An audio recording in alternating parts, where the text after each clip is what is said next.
Hello, welcome to टेक्शन math. आज के सेशन में हम पाइथन का एक और मेथड कवर करेंगे जो है कॉम्प्लेक्स।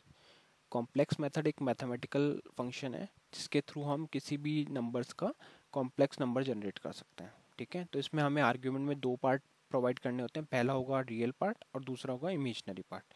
उन दोनों के यूज़ करके ये एक आपको कॉम्प्लेक्स नंबर जनरेट करके देगा। ठीक है, इसके लिए मैंने काफ़ी सारे यहाँ पे सिनेरियोज बनाए हुए हैं। एक एक करके हम सारे सिनेरियोज को देख लेते हैं कि कैसे कैसे इसको यूज़ किया जा सकता है। तो पहला सिनेरियो देखते हैं। पहले सिनेरियो में हमने क्या किया हुआ है।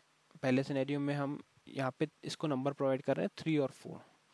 ठीक है, तो 3 हो गया हमारा रियल पार्ट, 4 हो गया इमेजिनरी पार्ट, और इसको डायरेक्टली आपने कॉम्प्लेक्स नंबर में पास कर दिया। अब ये क्या करेगा, इसके थ्रू कॉम्प्लेक्स नंबर जनरेट करेगा और आपका आउटपुट इस तरह से आएगा 3 + 4j।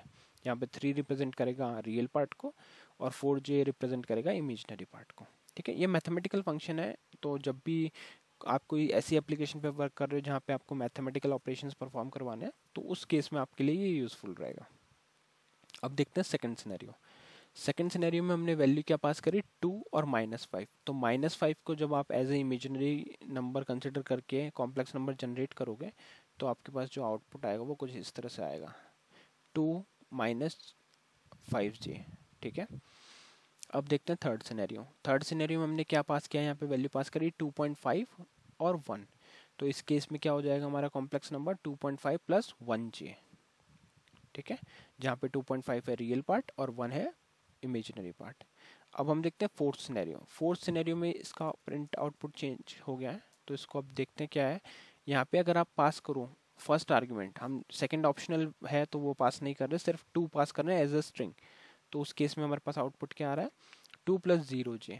अगर कुछ भी आप पास नहीं करोगे तो वो इमेजिनरी को 0j में कन्वर्ट कर देगा, और स्ट्रिंग को भी आप इस तरह से पास कर सकते हो। ठीक है, बट अगर आप स्ट्रिंग पास कर रहे हो तो सेकंड या तो आपको रियल इमेजिनरी नंबर डालना पड़ेगा या फिर आप स्ट्रिंग नहीं डाल सकते, दोनों में स्ट्रिंग नहीं डाल सकते। ठीक है, फिफ्थ सिनेरियो देखते हैं। फिफ्थ सिनेरियो में हम क्या कर रहे हैं, कॉम्प्लेक्स नंबर में हमने स्ट्रिंग में पास किया डेसिमल। तो डेसिमल आप पास कर सकते हो, तो इसका आउटपुट क्या है, 2.5 + 0j। तो ये भी आप यहाँ से देखोगे आउटपुट स्क्रीन से, तो आपको मिलेगा 2.50 से, क्योंकि यहाँ पे हमने कुछ पास नहीं किया इसलिए हमारे को इमेजिनरी में कुछ नहीं मिला, 0j है। वैसे ही अगर सिक्स सिनेरियो देखें तो यहाँ पे हमने पास किया 2 + 3j। तो आप देख रहे हो डायरेक्टली हमने कॉम्प्लेक्स नंबर ही पास कर दिया। तो उस केस में ये क्या रिटर्न करेगा, वही आपको कॉम्प्लेक्स नंबर जनरेटेड दिखा देगा। फोर्थ सेवन सिनेरियो में हमने क्या किया, कुछ नहीं, एक डायरेक्ट वैल्यू पास करी 4, तो उसका इमेजिनरी पार्ट आ गया 4 0।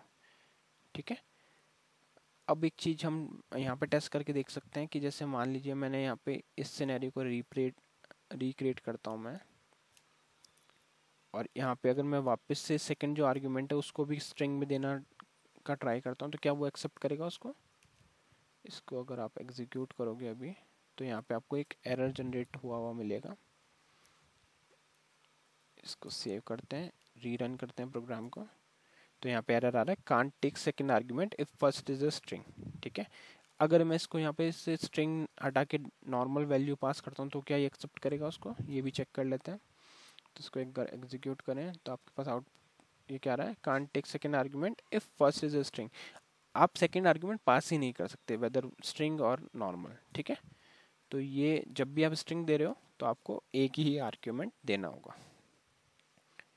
ठीक है, तो ये कुछ सिनेरियोज हैं जो आप यूज़ कर सकते हो जब भी आपको कॉम्प्लेक्स नंबर जनरेट करवाना है अपने एप्लीकेशन से। तो इस सेशन के लिए इतना ही था। नेक्स्ट सेशन में हम बाकी टॉपिक डिस्कस करेंगे। So thank you for watching टेक्शन मैथ।